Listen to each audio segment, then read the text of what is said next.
Hi, everyone. I'm so excited to be here today giving this talk. My name is Michelle Yi. My background is I've spent the last 20 years or so in AI research, 10 years in research properly, with my claim to fame being having worked on IBM Watson's Jeopardy back in 2011 when it aired. And then most recently in various startups and now also co-founding a company. So today I'm really excited to talk in particular about the role of data in building trustworthy AI systems. And instead of kind of giving just a high level overview of what trustworthy AI systems are, I really want to delve into very practical both research papers that are coming out, but also very practical implementations that can be kind of framed in this context. And so with that, there's going to be a lot of different information, but it's going to be structured very consistently where we'll talk about kind of the element of trustworthy AI, some of the challenges and how data is currently or can be a key role or being used to solve these issues today.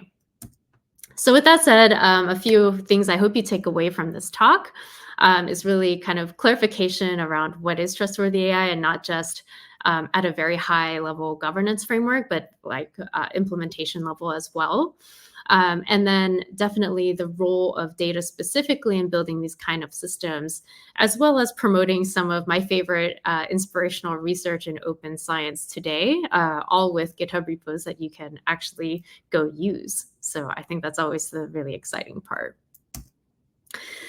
So maybe my very small spiel on trustworthy AI systems, just because I think it's such a broad topic and not always orientated toward those of us that are builders or thinking about that context. And so I looked at over sort of like 30 different definitions. There were a lot of really good process-oriented kind of frameworks and definitions, but I think at the end of the day, after having reviewed so many of these, there's one definition in particular that stood out to me.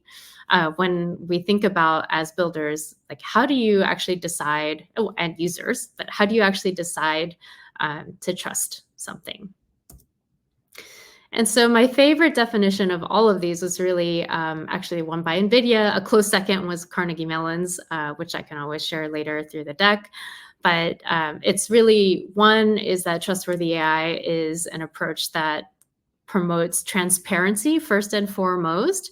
And then that us as developers are essentially kind of responsible for and understanding that there isn't really a perfect model. And this is true of a lot of software systems, not just AI, right?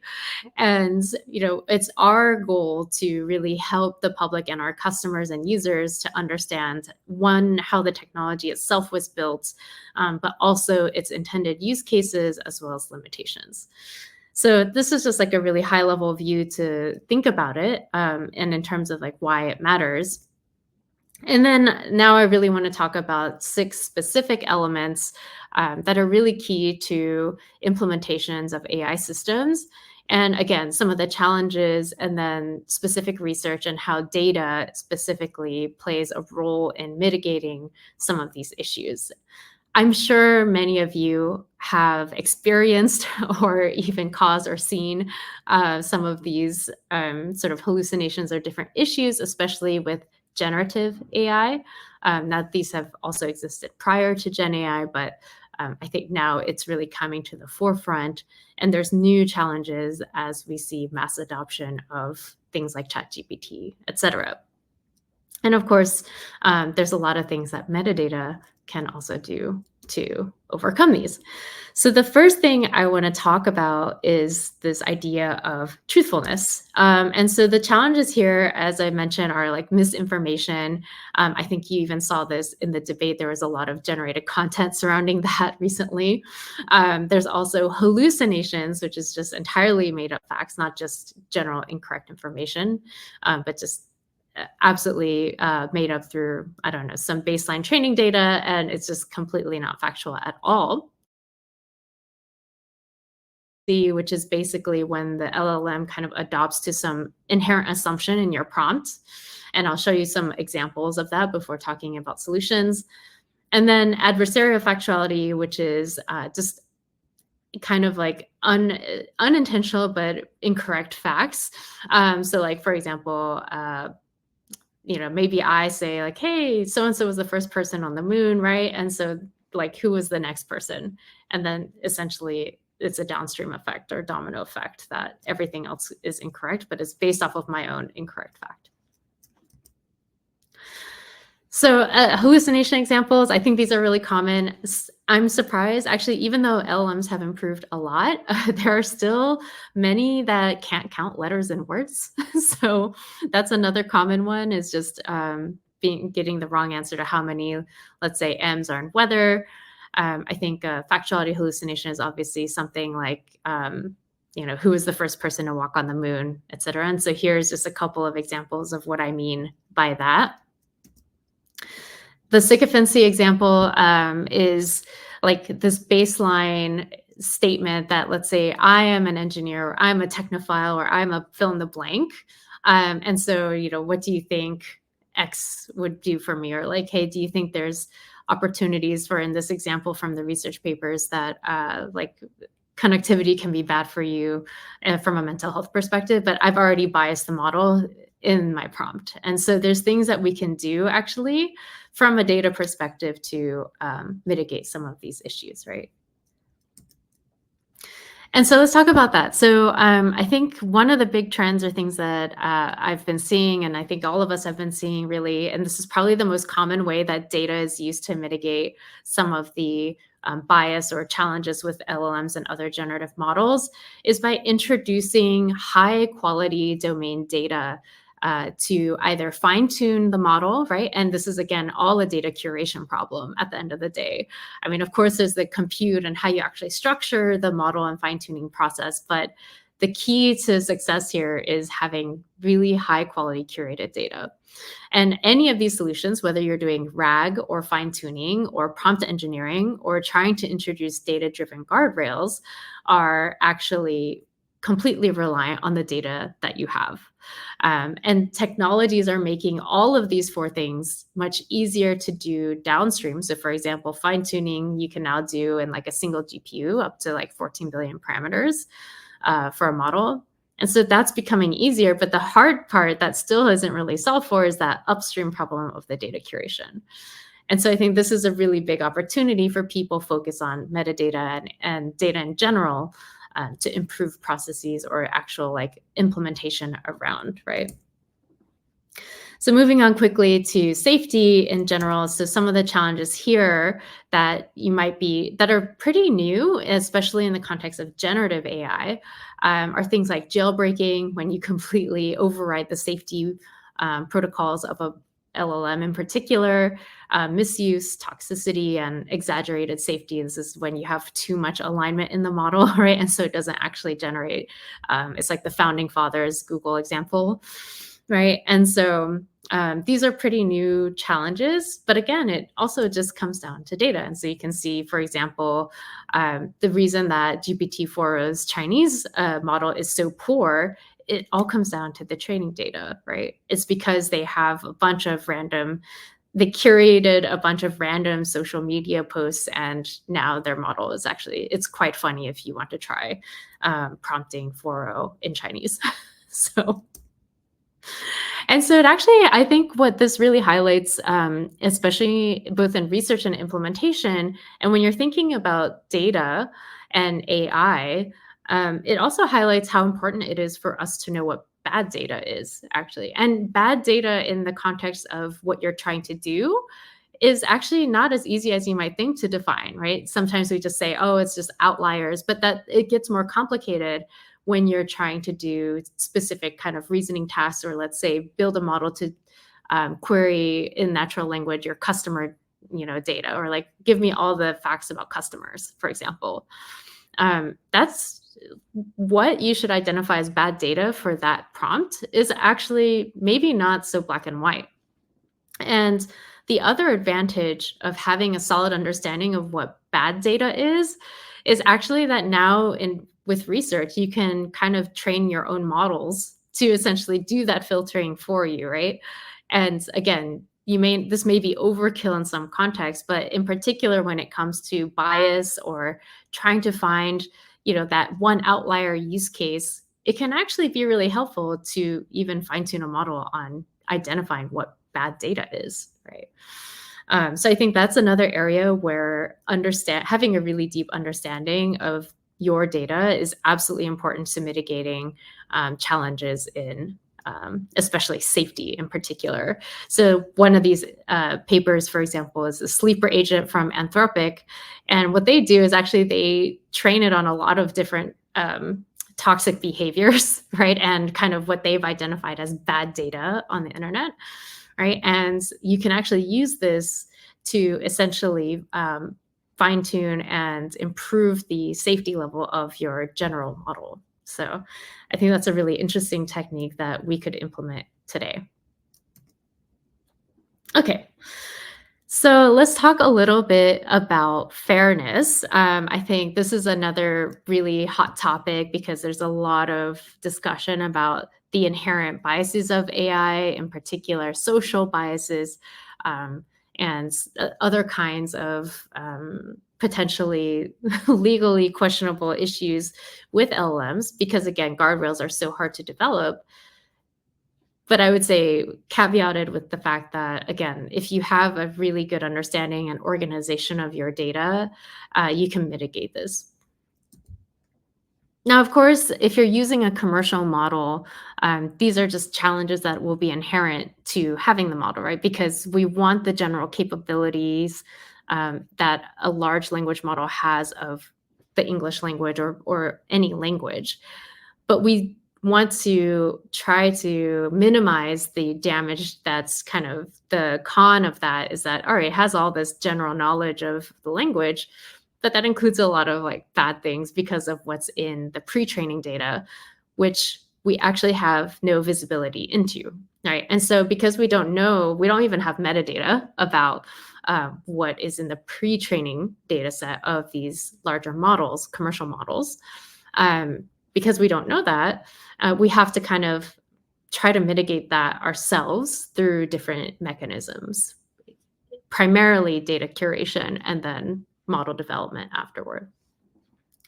So there's three kind of challenges with fairness in particular. One is sort of like stereotypes.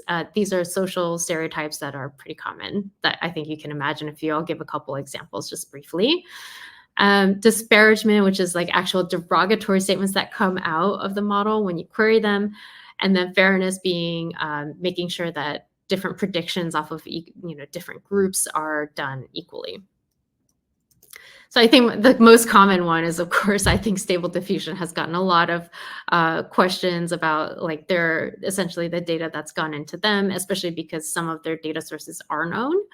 And so this is, we know that not all computer scientists have glasses or like look like this, but this is just a very common example of a fairness issue. And you're probably wondering, well, is it the case that we need to solve this through more modeling techniques? And yes, some of that is true, absolutely. But at the end of the day, one of the key things is having different kinds of data involved. And I think as we think about metadata, it's sort of like, we have to think also about quicker ways to essentially curate the right kind of fair data sets or other types of data sets to solve the problem that we're thinking about, right? So in this particular case, like if you were working on image generation, you'd want to make sure that you had some sort of mitigating techniques that involve these sort of fair data sets. But being able to quickly identify that, now that is completely up to how well your processes are set up and how you think about data ingestion. And I also want to introduce this inclusive token idea, right? Which is, as we think about the world of AI and how it's evolving, we need to think about other types of data, right? Like tokens and embeddings, right? Not just structured data, but also kind of like these different types of vectorized pieces of information, right? That are so relevant. And as models, so this paper is really interesting. It's also implemented in production in some companies, but this is an example of where you can actually introduce inclusive tokens based off of different images that then improve text models. And then you can actually create like an exchange of inclusive tokens. So maybe I open source, let's say some inclusive tokens that somebody else could use. So I think that's a really interesting way to try to, think of how do you manage metadata around these new types of sort of unstructured or structured information. Okay, and similar to fairness, I would say there's also this element of robustness, which is similar, but it's defined slightly differently and isn't always so focused just on, let's say, the social element, because there's other problems related to not having enough data about specific segments, right? Not just social kind of elements, right? And so, like, in general, this is a problem with almost all machine learning and AI models, but in particular, it shows up a lot more at scale in generative kind of use cases, just because some of the outputs caused by this are so much more outrageous in some instances. And so in general, we're always going to have, and in data quality in general, there's always this like natural noise problem, right? Artifacts and images, just general bad data quality. And then there's also out of distribution problems, which is essentially your outliers, right? And so we don't have enough information about, I don't know, consumers who buy makeup versus something else, right? Like if we don't have that, that's also going to be a problem in general, not just for AI. But for AI specifically, one of the things that is trend, and so a lot of the AI focused companies have teams dedicated to red teaming. But in general, there's this in AI, there's a process called red teaming where you essentially try to identify early on in the process, like, hey, where do we have this small distribution of data? And I think if you have a really solid approach to data curation and just in general and management, you're going to have a sense for that already. But you also need to test, like, how much of each sort of data set actually went into the model, whether that's fine-tuned or the commercial model that you're using, and you have to be able to address that. And so there's red teaming and data testing that development teams should absolutely do as part of their processes. And you can also use AI to help you with that, by the way. So one thing I think would be super interesting to see is being able to, for example, have a model that helps you identify lower distributions of data based off of the metadata that you do have. It could actually make red teaming a lot more effective if you are able to build such a thing. Okay, going on quickly. So I think privacy, I don't have to talk a lot about this. I think we all know about sort of like, again, this is sort of like if you also understand what bad data is, and you also understand what is private data, right? Then these are things that you can bake in as guardrails to the model. And so classifying data like in terms of different levels of privacy is also really important, because then you can also like if you, for example, introduce a new data source, maybe you can infer its level of privacy and sensitivity, right? And make sure that that's not included in any kind of model outputs. Like you have a chatbot or something interacting with customers, you can make sure that that's not included. I think there's a unique challenge in generative AI though, which is that you can actually extract private information even in unexpected ways.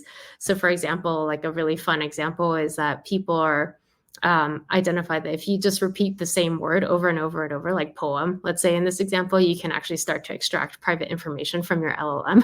So these are just things that you also have to stay on top of as you're implementing different guardrails. And the reason for this is because essentially, when you start to repeat the word enough, the model interprets it as an end of sentence token, and then it starts to spit out kind of like this random private information.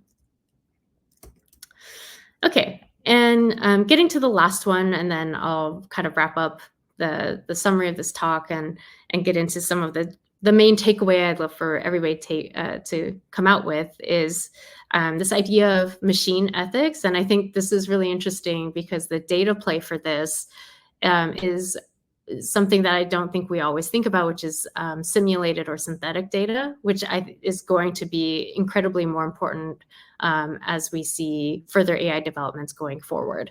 There's already a ton of research in the space and how synthetic and simulated data improve model performance significantly. Not necessarily only for machine ethics, but in general. And so machine ethics is just the trustworthy, I guess, lens that we can look at where this is applied. But basically what this refers to in terms of challenges is just that sort of like the inherent, it's also a bias issue, but more broad in terms of like, it could include things like political bias. And so if you ask a question like, is it the right thing to do?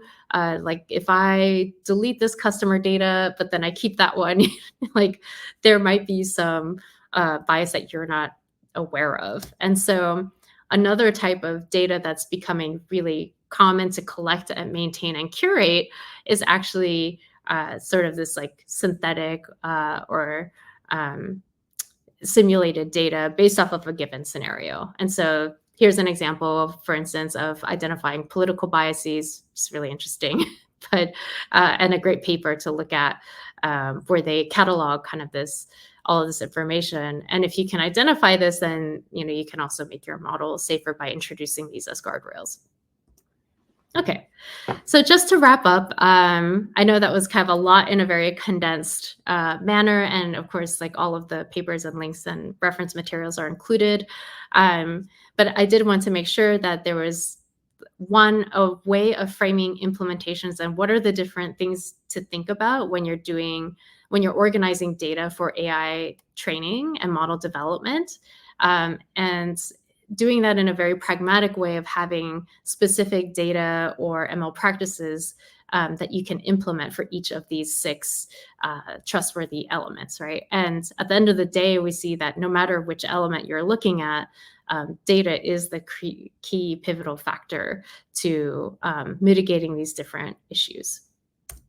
And so if there's one takeaway that I hope everyone comes out with is that, at least in the model space, bad behavior is learned, right? It's in the models already, right? If you're using a commercial model or any kind of larger parameter model, it's in there. And the key to changing that is actually data quality and having these implementations and thinking about like, what is that next generation of data that you're going to need to curate.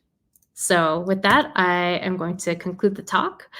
Thank you so much for your time. Please feel free to reach out to me if you have other questions, and then I'll be posting the slides publicly later.